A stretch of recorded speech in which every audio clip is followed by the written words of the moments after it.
Agence française de développement was the first public entity in France to issue a climate bond in 2014.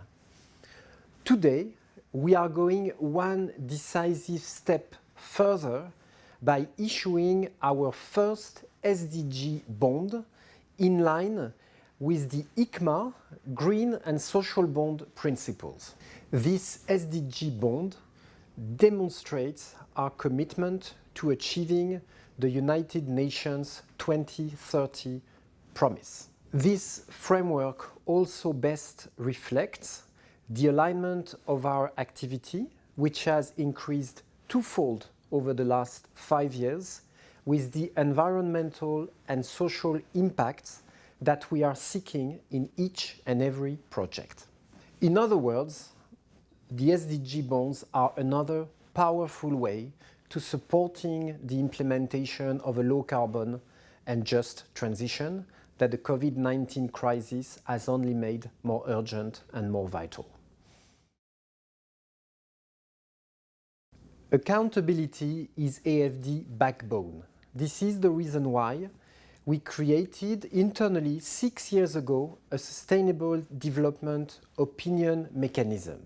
This assessment is conducted by a dedicated and independent team which examines the positive and negative aspects of each project based on 6 areas of sustainable development. The rationale behind this framework is plain and simple. Operating in 115 countries across the Global South, AFD support development projects that implement the 2030 Agenda and the Paris Agreement.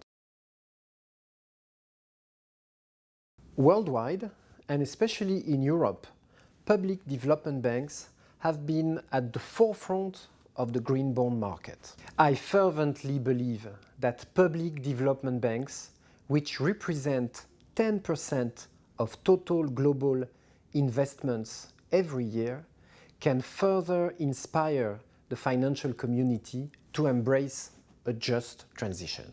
This is the reason why the 450 existing public development banks will gather for the first time in November in Paris at the Finance in Common Summit to better address investors' requests for positive impact for people and for planet, including by issuing sustainable bonds.